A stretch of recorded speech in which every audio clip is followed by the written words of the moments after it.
Urdu academy کے زیر اہتمام یاد کیفی تقریب کے ویڈیو ڈیلیٹ ہو جانے کی وجہ کر اقرا اردو نیوز تقریب کو ناظرین تک پہنچانے میں تاخیر کی، جس کی وجہ کر معذرت خواہ ہے Iqra Urdu news social media.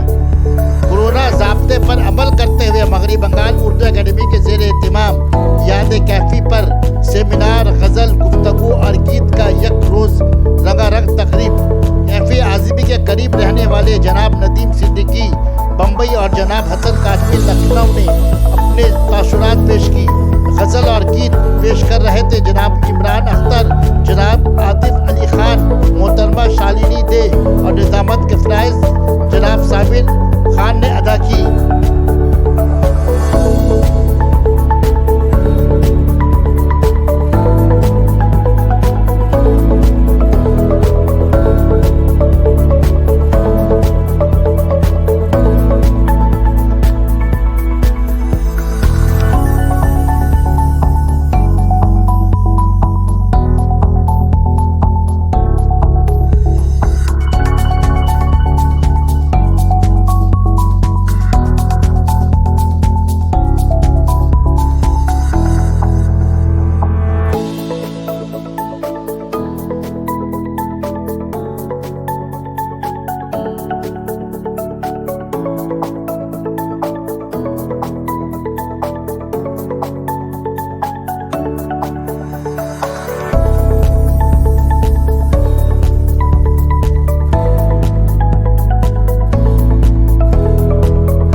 کلکتے میں کیفی آج پہلی بار آیا ہوں، مچلتی آرزو بےتاب دل سینے میں لایا ہوں۔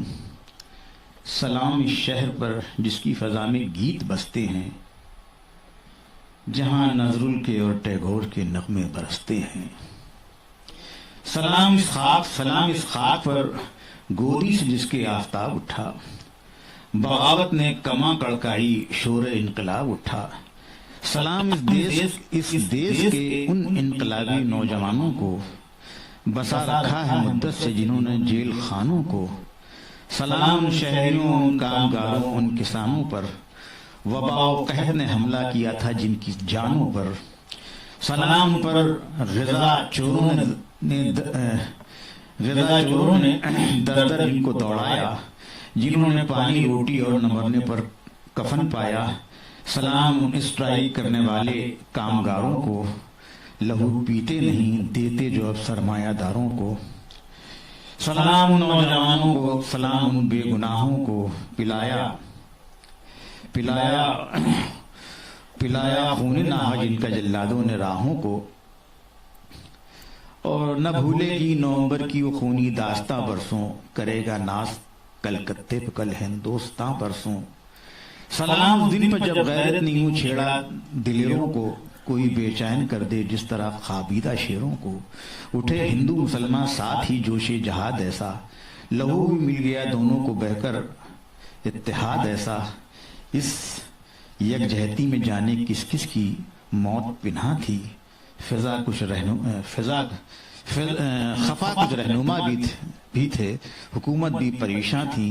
وہ منظر کاش خواب قوم کی تعبیر بن جاتا، خواب قوم کی تعبیر بن جاتا، وہ وقتی اتحاد اس ملک کی تقدیر بن جاتا ہے۔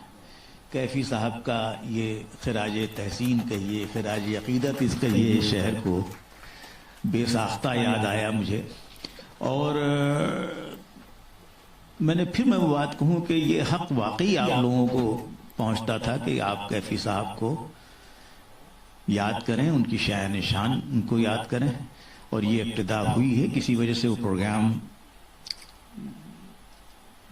جاوید اختر صاحب اور شبانہ اعظمی محترمہ کی عدم شرکت کی وجہ سے کچھ آگے کھنچ گیا ہے۔ بتایا گیا کہ انشاءاللہ شاید مئی میں، یا میں اسی کے ساتھ یہاں ایک بات کہنا چاہتا ہوں کہ کیفی صاحب دیکھیے، ابھی اس پچھلے سیشن میں ہی یہاں بتایا گیا کہ کیفی صاحب وہ جو زمانہ تھا کھلا ہوا ہے، کیفی صاحب کی شاعری، کیفی صاحب کا مجھے یاد آیا کہ کیفی صاحب کی زندگی پر ہمارے بچوں کو، ہمارے چھوٹوں کو ان کی اسٹڈی کرنا چاہیے کہ کیفی صاحب نے کس طرح سے کیا کہتے ہیں اپنی منزل پائی.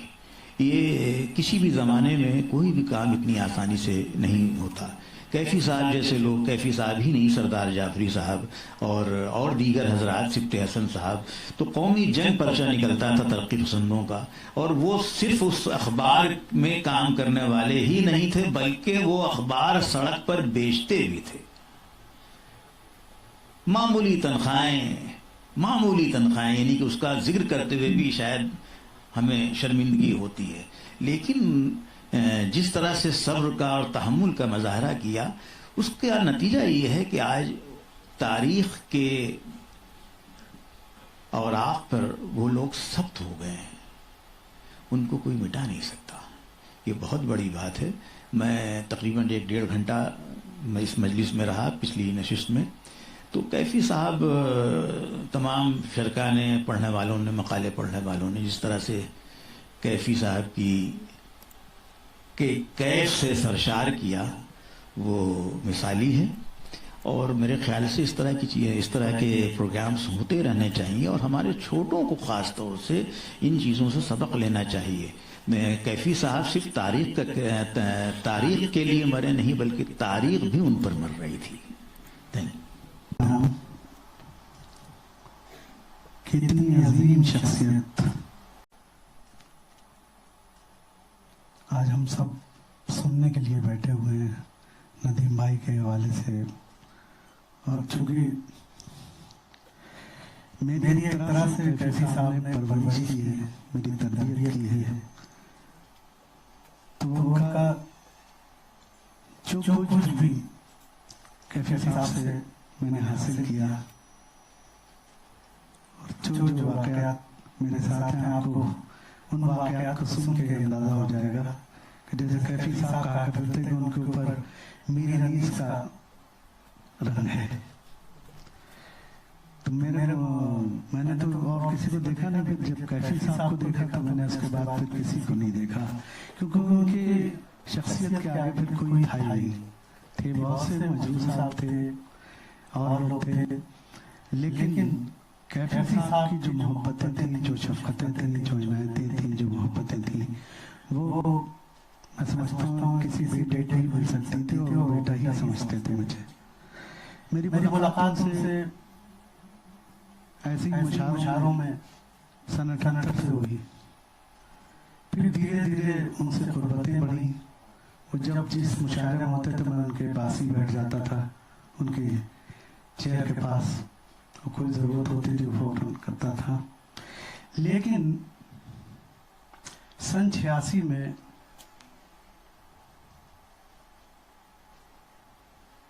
ترقی پسند تحریک کی گولڈن جوبلی لکھنؤ میں منائی جا رہی تھی. وہ اس لیے کہ سن 36 میں پریم چند نے اس کی بنیاد رکھی تھی، اس کی صدارت کی تھی ترقی پسند تحریک کی.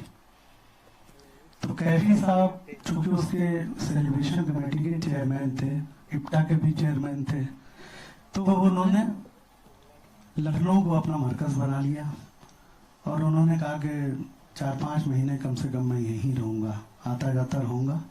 تو اس کانفرنس کو منعقد کرنے کے لیے تمام دنیا کے مشاہیر، شعراء کرام، علماء، فنکار جتنے تھے پوری دنیا میں، جتنے پھیلے ہوئے تھے ترقی پسند تحریک سے وابستہ تھے، ان کو اس میلے میں، اس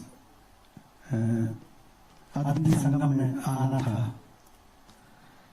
تو ایک دن انہوں نے لکھنؤ میں، نبی صاحب ہیں بہت فعال شخصیت ہیں، بڑے کیفی صاحب کے مداح بھی ہیں، اور بیٹھے ہوئے تھے. تو کیفی صاحب نے یہ ذکر کیا ان سے کہ مجھے کوئی ایک ایسا نوجوان چاہیے جو اردو رسم الخط سے بھی واقف ہو، اور تمام چیزوں سے، اور بہت ہی ایکٹیو ہو. مجھے اس کانفرنس میں ظاہر ہے جگہ جگہ جانا پڑے گا اور تمام ضروریات پڑیں گی، تو وہ میرے ساتھ ہیں بالکل 24 گھنٹے. ایسا کوئی آدمی مجھے دیجیے. تو نبی صاحب کا فوراً یہ بچتا تھا کہ نہیں ہے تو ایسا آدمی.